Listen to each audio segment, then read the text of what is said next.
Donc en fait, l'art documentaire dans l'espace public, c'est des histoires, des créations, des scénographies monumentales qui partent du témoignage des gens qu'on n'entend pas généralement. Et on met ça voilà, sous forme de projection, comme on va voir un petit peu ce soir. On a des outils comme le mapping. Donc en fait, ce qu'on fait, c'est qu'on modélise la façade d'après une photo. On redessine entièrement la façade en modélisation 3D et on applique les images sur des parties du bâtiment, sur l'architecture. On adapte l'image donc à l'architecture, aux fenêtres, aux poteaux et on joue de cette architecture pour raconter des histoires.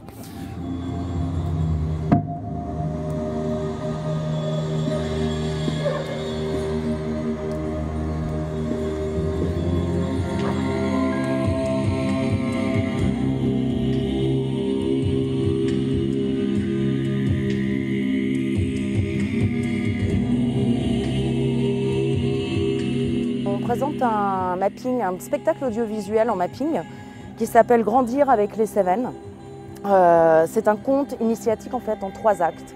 Premier acte, on est vraiment dans la connexion à soi, connexion à l'univers, connexion à la beauté de ce qui nous entoure.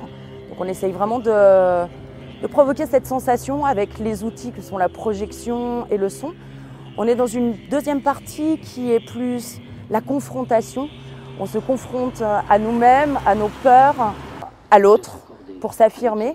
Et la troisième partie, on rentre dans une partie beaucoup plus, moi je l'ai appelée l'exutoire, où d'un seul coup on peut arriver à tout lâcher pour vraiment devenir qui on est.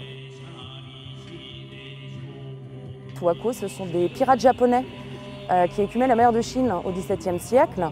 Wako, ça veut aussi dire être de lumière, et il paraît qu'en Angleterre, quand on dit t'es Wako, ça veut dire que t'es fou. D'où aussi l'envie de créer donc FADA, la fabrique d'art documentaire actuelle, qui va avoir son lancement au cours d'un week-end au mois de juin.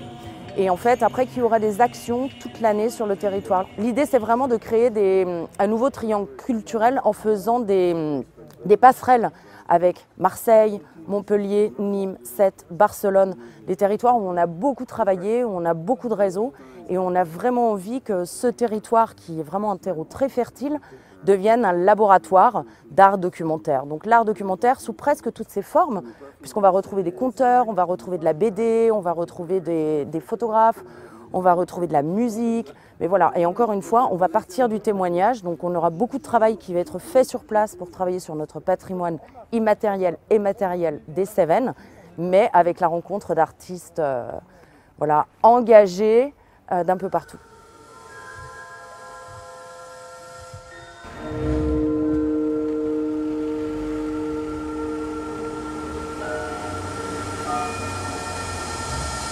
Sur ce projet, nous avons eu la chance de collaborer avec des artistes fantastiques d'ici les Cévennes.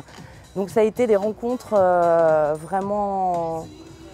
ça a été des rencontres coup de cœur en fait, qui sont faites un peu par le hasard, mais qui, moi, m'a vraiment donné envie de continuer à travailler avec ces gens-là pour la suite, qui sont issus du territoire et qui sont arrivés comme nous un peu plus tard sur le territoire, mais qui en sont amoureux. Les enfants étaient tellement heureux.